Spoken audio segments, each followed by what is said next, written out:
Hello students, welcome to the sixth part of the topics relation and function. इससे पहले हम लोग part 5 तक चैनल को बनाए थे जहां हम क्लास 11 के रिलेशंस के बारे में स्टडी किए थे। आज हम पार्ट 6 पर डिस्कशन करेंगे और इस पार्ट में हम पढ़ेंगे प्रॉपर्टीज ऑफ रिलेशन।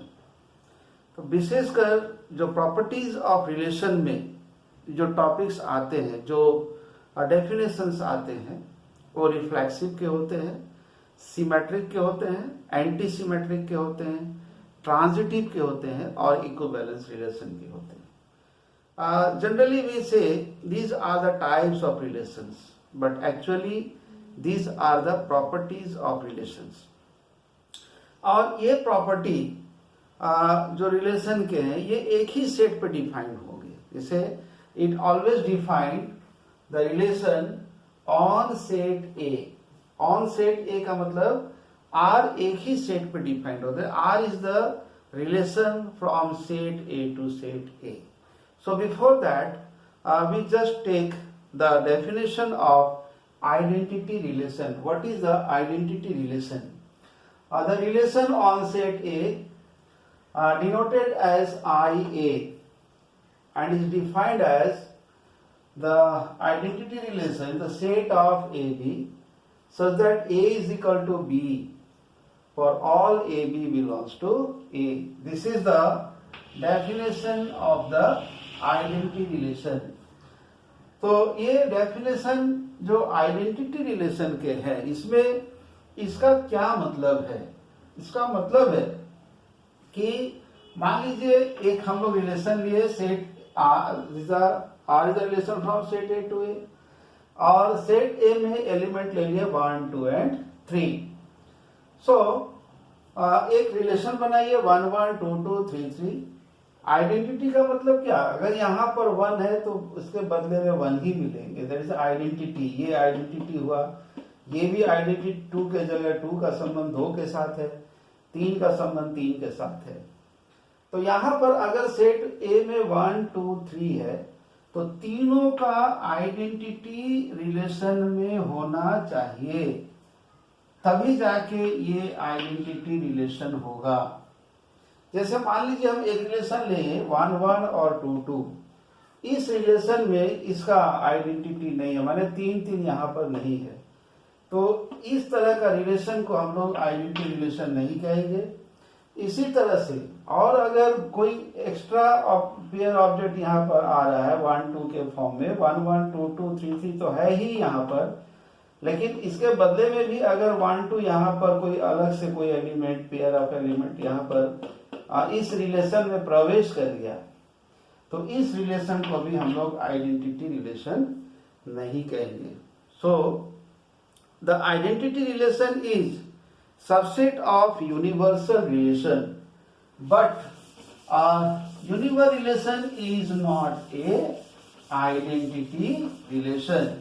सो ये आइडेंटिटी रिलेशन के बाद हम स्टडी करते हैं रिफ्लेक्सिव के में। Reflexive, what is reflexive? प्यारे बच्चों पहले हम इसको डिफाइन कर लेते हैं। Reflexive, what is reflexive?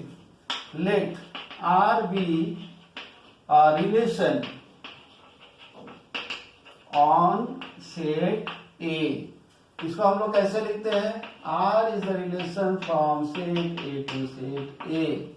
याद रखिए जो भी प्रॉपर्टी अब हम जो पढ़ा रहे हैं या पढ़ रहे हैं वो रिलेशन एक ही सेट पे डिफाइंड होगा।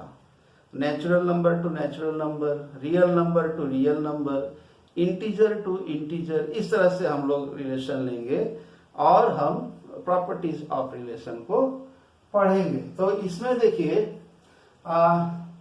Then the relation which contains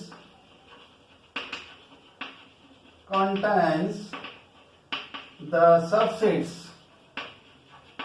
as A belongs to R. that is A related to A. For all A belongs to set A, then this type of relation is called reflexive relation. माने इसको आप identity की तरह देख सकते हैं. जैसे यहाँ पर आइडेंटिटी रिलेशन को हम लोग डिफाइन किए थे A B such that A is equal to B, AB belongs to set A. तो करीब करीब ये रिफ्लेक्सिव और आइडेंटिटी एक ही टाइप का डेफिनेशन को ये सेटिस्फाई करता है. बावजूद इसके तो क्या हम रिफ्लेक्सिव को आइडेंटिटी कहेंगे? तो रिफ्लेक्सिव आइडेंटिटी नहीं हो सकता है बशर्ते आइडेंटिटी रिलेशन इज रिफ्लेक्सिव. जैसे if I take set A 1 2 3, now consider a relation that is 1 1 2 2 3 3. एक रिलेशन इसको ले लिया जाए. सेकंड में मान लीजिए हम एक रिलेशन ले 1 1 2 2 3 3 और 1 2, एक रिलेशन ले लिया जाए. नंबर 3 आप मान लीजिए हम ले रहे हैं 1 1 2 2, ये रिलेशन ले लिया जाए. तो इस तीनों रिलेशन में ये रिलेशन और ये रिलेशन रिफ्लेक्सिव है, लेकिन ये रिलेशन रिफ्लेक्सिव नहीं है क्योंकि यहाँ पर 3 3 का होना माने 3 3 जो है ये अगर R में होगा तभी जाके ये रिलेशन जो है रिफ्लेक्सिव होगा. लेकिन ये रिफ्लेक्सिव कहलाएगा, ये भी रिफ्लेक्सिव कहलाएगा. This relation is also what? Identity relation, but this relation is not a identity relation. So what is the meaning of reflexive? सीधा सीधे अगर हम कहेंगे और रिफ्लेक्शन को इंडिकेट करता है. जैसे अगर ये board, this board is a mirror और आप लोग उधर बैठे हुए हैं, चाहे उधर जो भी ऑब्जेक्ट है, सारे ऑब्जेक्ट का परछाई इस मिरर पे बनेगा. ऐसा कोई भी एलिमेंट नहीं बचेगा जिसका मिरर इमेज जो है वहां पर नहीं बनेगा. ये सेंस लाता है जिसको हम रिफ्लेक्सिव कहते हैं. तो अगर सेट ए में अगर 1 2 3 एलिमेंट है तो इसका हर एलिमेंट का एक पेयर ऑब्जेक्ट होना चाहिए और आइडेंटिटी होना चाहिए. जैसे 3 का से 3 3 2 के साथ 2 3 1 के साथ 1 इस तरह से. लेकिन अगर एक्स्ट्रा एलिमेंट भी आ गया तो कोई बात नहीं, वो रिफ्लेक्सिव होगा. लेकिन ये रिफ्लेक्सिव नहीं होगा क्योंकि यहाँ 3 3 जो है रिलेशन में नहीं है. सो डियर स्टूडेंट्स, इस बात को ध्यान में रखोगे. क्वेश्चन आता है क्या आइडेंटिटी रिलेशन रिफ्लेक्सिव है? Yes, identity relation is a reflexive. क्या आइडेंटिटी रिलेशन यूनिवर्सल रिलेशन है? नो. क्या आइडेंटिटी रिलेशन यूनिवर्सल रिलेशन का सबसेट है? यस. याद रखिए, reflexive, symmetric, anti symmetric, transitive, all are subset of universe relation. You may say universe relation is reflexive, universe relation is symmetric, universe relation is transitive, but universe relation is not identity. So चलिए कुछ और example ले लिया जाए इसका. जैसे अगर हम लिखते हैं मैथमेटिक्स में parallel, similar, greater than, less than, perpendicular, जैसे हम पहला पार्ट में हम बताए थे, ये मैथमेटिक्स के वो चिन्ह है जिसको हम रिलेशन कहते हैं. तो इसको चेक कर लिया जाए. Number 1, a line is parallel to itself. ये सही है. ए लाइन इज माने इसको आप लिख सकते हैं L related to L. Now what is R here? R is the parallel. So parallel is reflexive. Now second one, L is perpendicular to L. क्या ये सही होगा? एक लाइन अपने आप में परपेंडिकुलर? नो, ये गलत है. So perpendicular is not reflexive. जैसे अगर हम लिखते हैं a triangle is similar to itself or a triangle is congruent to itself. Yes, तो सिमिलर, कॉन्ग्रुएंट आर रिफ्लेक्सिव, ऐसे हम लोग बताते हैं। जैसे अगर हम लिखेंगे the relation of brother, a boy is brother of himself. Yes, अगर एक लड़का है और उसे पूछा जाए तुम कितने भाई हो, किसी परिवार में एक ही बेटा है, उससे आप पूछ रहे हैं कि आप कितने भाई हो, तो क्या कहेगा? मैं अपने आप में भाई हूं। So in this case here this is reflexive. Now let us move to the next property, that is symmetric. What is symmetric? इसी तरह से डेफिनेशन लीजिए, let R be relation from set A to A, जैसे हम लोग पहले function में जो डिफाइन किए थे, एक ही तरीका है। Containing the subset of the objects as A B related to belongs to R, this implies BA belongs to R. या आप इसको ऐसे कहते हैं, if A related to B, this implies B related to A. तो इस तरह का जो रिलेशन बनता है उस रिलेशन को हम लोग सिमेट्रिक कहते हैं। जैसे मान लीजिए हम एक सेट लिए 1 2 3, हम एक रिलेशन बना रहे हैं 1 1 2 2 3 3। तो प्यारे बच्चों, ये एक ऐसा रिलेशन है जो आइडेंटिटी भी है, रिफ्लेक्सिव भी है, सिमेट्रिक भी है, ट्रांजिटिव भी है। याद रखेंगे इसको, क्योंकि एक सेट में एक ही एलिमेंट को एक ही बार लिखा जाता है, तो ये जो है ये सिमेट्रिक होगा। This relation is symmetric. मान लीजिए हम एक रिलेशन बना रहे हैं आर, इसी से बना रहे हैं, इससे 1 2 2 1 and 1 1। So this is also reflexive. इसमें ध्यान रखना इस बात को, सेट ए में 3 है, यहाँ पर एक ऑब्जेक्ट 3 है, तो रिलेशन बनाते वक्त ये 3 रहे चाहे न रहे, इससे कोई फर्क नहीं पड़ता है। ये 3 का जैसे 1 2 2 1 है, तो अगर आप चाहिएगा 2 3 रख दें तो 3 2 रखना पड़ेगा। अगर आप नहीं भी रखे हैं तो इस तरह का रिलेशन को हम सिमेट्रिक जरूर कहेंगे। This is symmetric. और अगर हम बना रहे हैं एक और, मान लीजिए एक रिलेशन हम बना रहे हैं, जैसे हम ये 2 3 3 2 1 2 2 1, ये भी आपका सिमेट्रिक होगा। This is also symmetric. लेकिन अगर हम ऐसा रिलेशन बना रहे हैं 2 3 3 2 और हम खाली 1 2 रख दिए, तो देखिए इसका सिमेट्रिक तो है लेकिन इसका सिमेट्रिक नहीं है। इस केस में इस रिलेशन को सिमेट्रिक हम लोग नहीं कहेंगे। So this is not reflexive symmetric.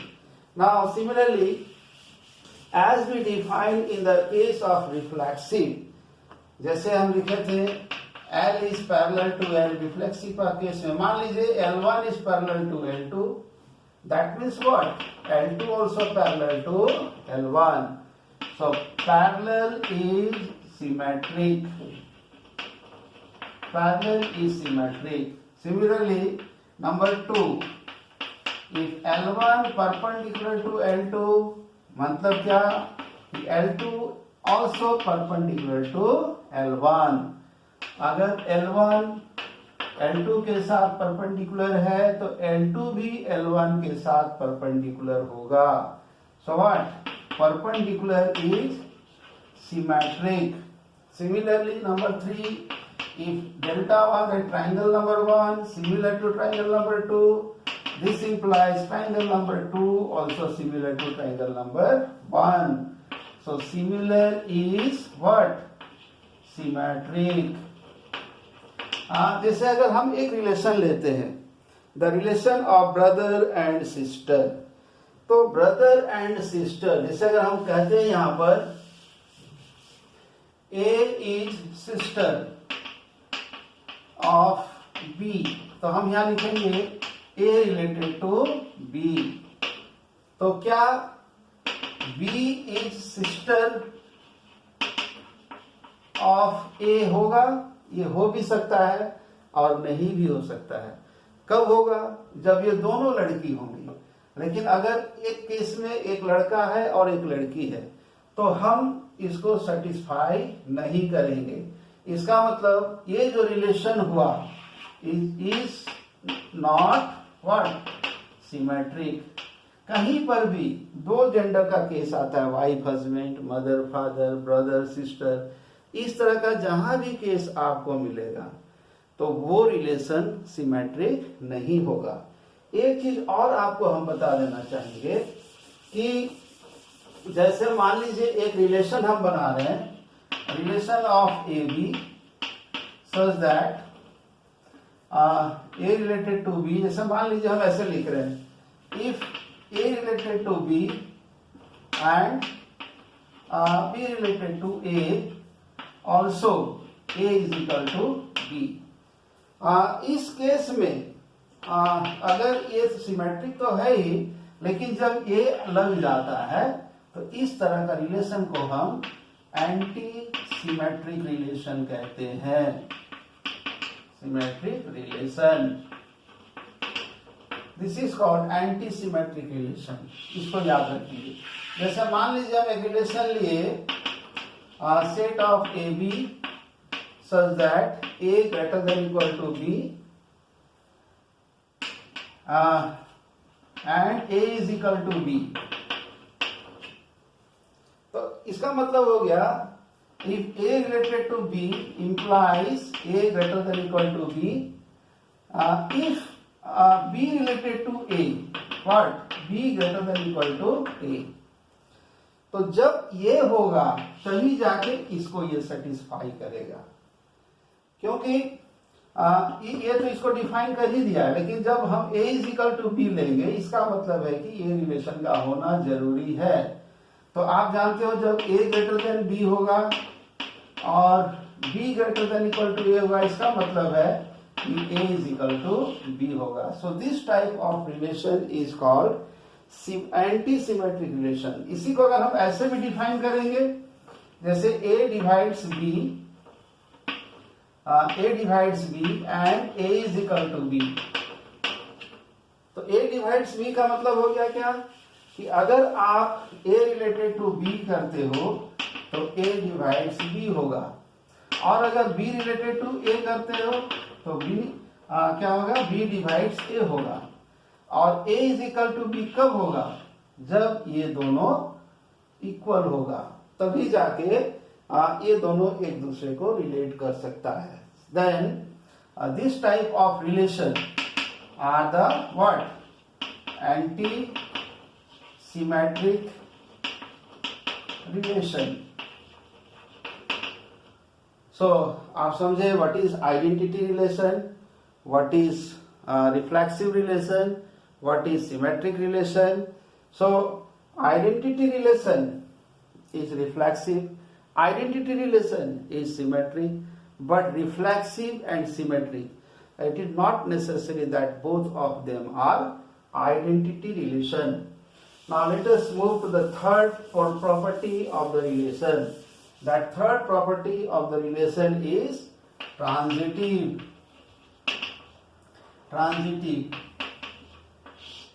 इसमें वही बात लिखेंगे, let R be relation on set A, R is the relation from set A to A containing the subsets of the objects as if AB belongs to R and BC belongs to R, यहाँ if लगा दीजिए, then what AC must belongs to R। जैसे इसको आप ऐसे भी लिख सकते हो, if A related to B and B related to C, this implies A related to C। कोई भी रिलेशन जो इस चीज को सेटिस्फाई करता हो उसको हम लोग कहेंगे ट्रांजिटिव रिलेशन। इसमें भी उसी बात को चर्चा करेंगे। लेट ए करेंगे 1 1, एक सेट ए ले लीजिए 1 2 3 कैरी कर रहा है, ये एक रिलेशन बना लीजिए 1 1 2 2 3 3। इसको आप ऐसे कह सकते हैं, if 1 related to 1 and if 2 related to 2 in this set, then there must be a relation where 3 related to 3। इसको आप इस तरह से लॉजिक डाल सकते हैं। सो इस तरह का रिलेशन जो है वो ट्रांजिटिव होगा। So this is identity also.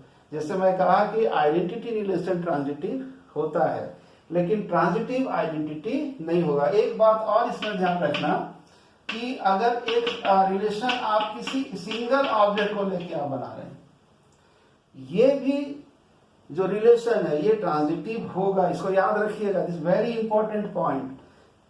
कहीं पर भी एक सिंगल ऑब्जेक्ट को लेके अगर कोई रिलेशन बनता है, that is neither reflexive nor symmetric, but this is what, this is transitive. हम तर्क लगाते हैं, अगर ए का संबंध 2 का संबंध 3 के साथ है और खुदा ना खासे 3 का संबंध 4 से हो गया, तो हम कह सकते हैं कि 2 का संबंध 4 से होगा। ये एक लॉजिक है और लॉजिक के अनुसार हम इसको कह रहे हैं कि ये ट्रांजिटिव होगा। सो कहीं पर भी इस तरह का रिलेशन बन जाए उसको आप ट्रांजिटिव कहिएगा। नंबर 2। नंबर 3 में मान लीजिए 1 का रिलेशन 2 के साथ है, 2 का रिलेशन 3 के साथ है और 1 का रिलेशन 3 के साथ है और कोई एलिमेंट 2 आ गया, तो इसका ध्यान नहीं रखना है। अगर ये 3 ऑब्जेक्ट आ रहा है जो इसको सेटिस्फाई कर रहा है, तो इसको हम लोग ट्रांजिटिव कहेंगे। लेकिन अगर इसी रिलेशन को हम ऐसे बनाएंगे 1 2 2 3 और मान लीजिए हम यहाँ लिख दिए 3 1 और 2 2, तो डियर स्टूडेंट्स कभी भी इसको आप ट्रांजिटिव नहीं कहिएगा, क्योंकि ट्रांजिटिव में जब भी होगा तो यहाँ पर A रिलेटेड टू C है, तो यहाँ पर 1 रिलेटेड टू 3 होगा। 1 और 3 के बीच में संबंध होना चाहिए, ना कि 3 और 1 के बीच में संबंध, तो ये ट्रांजिटिव नहीं होगा। सो अब चलते हैं हम लोग ज्योमेट्रिक में। ज्योमेट्रिक का केस में जैसे पहला लेते हैं, number 1, L1 is parallel to L2, L2 is parallel to L3, so L1 is parallel to L3। 3 अगर लाइन है और तीनों अगर पैरेलल है, तो अगर L1 इसके साथ पैरेलल है, L2 इसके साथ पैरेलल है, तो L1 भी इसके साथ पैरेलल होगा। So parallel is transitive. Similarly to L1 perpendicular to L2, L2 perpendicular to L3, तो क्या L1 L3 के साथ परपेंडिकुलर होगा? नहीं, ये कभी नहीं होगा। ये क्या होगा? L1 is parallel to L3। आप फिगर बना के देख लीजिए, ऐसे बना लीजिए फिगर, इसको नाम दे दीजिए। ये दोनों एक दूसरे के परपेंडिकुलर, ये दोनों एक दूसरे के साथ पैरेलल है। So perpendicular is not what, transitive. इसी तरह से number 3, delta 1 similar to delta 2, triangle number 2 similar to triangle number 3, so triangle number 1 is also similar to triangle number 3। So similar is what, transitive. तो यहां पर आप देखें parallel जो है ट्रांजिटिव है, परपेंडिकुलर ट्रांजिटिव नहीं है, सिमिलर ट्रांजिटिव है। एक और इंपॉर्टेंट जैसे कहते हैं फ्रेंडशिप,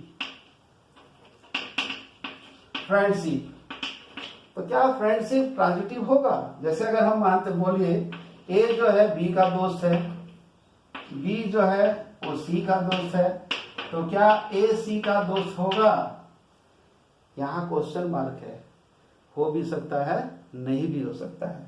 जब कहीं इस तरह का वाक्य आ जाए तो इसको हम लोग डाउटफुल में रखते हैं, और जो केस डाउटफुल में आ गया उसको हम लोग मैथमेटिक्स जो कहता है उसको कंसीडर नहीं करना है। So friendship is not, it is not transitive. So dear students, सबसे पहला कि आइडेंटिटी जो है और रिफ्लेक्सिव भी है, सिमेट्रिक भी है, ट्रांजिटिव भी है, लेकिन रिफ्लेक्सिव, सिमेट्रिक और ट्रांजिटिव आइडेंटिटी नहीं है। और उसी तरह से जैसे एक कहेंगे हम लोग, इसे मान ले वॉइड रिलेशन। हम लोग यूनिवर्सल रिलेशन के बारे में डिस्कशन कर लिए कि आइडेंटिटी रिलेशन जो है वो यूनिवर्सल रिलेशन का सबसेट हो सकता है, लेकिन यूनिवर्सल रिलेशन को आप आइडेंटिटी नहीं कह सकते। इसके बाद यूनिवर्सल रिलेशन सब है, रिफ्लेक्सिव भी है, सिमेट्रिक भी है, ट्रांजिटिव भी है, एंटी सिमेट्रिक भी है। थोड़ा वॉइड रिलेशन के बारे में मान लीजिए, तो वॉइड रिलेशन जो है आप जानते हो इसको, वॉइड रिलेशन कब होगा, जब r=5 होगा। तो वॉइड रिलेशन इज रिफ्लेक्सिव, ये रिफ्लेक्सिव होगा मुझे तो नहीं लगता है कि होगा, ये रिफ्लेक्सिव नहीं है, इज नॉट रिफ्लेक्सिव। क्यों? क्योंकि अगर ये मिरर है, यहाँ पर कोई ऑब्जेक्ट होने पर ही इसका यहाँ पर प्रतिबिंब बनेगा।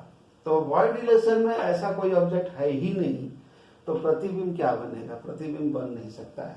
इसीलिए जो वॉइड रिलेशन है वो रिफ्लेक्सिव नहीं होगा, but it is symmetric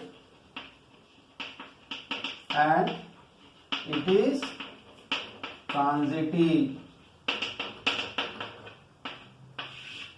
so dear students, this is part 6 और इस पार्ट में हम क्लास 12 स्टार्ट किए हैं और इस तरह से 4 पार्ट और बनेंगे या 3 पार्ट बनेंगे।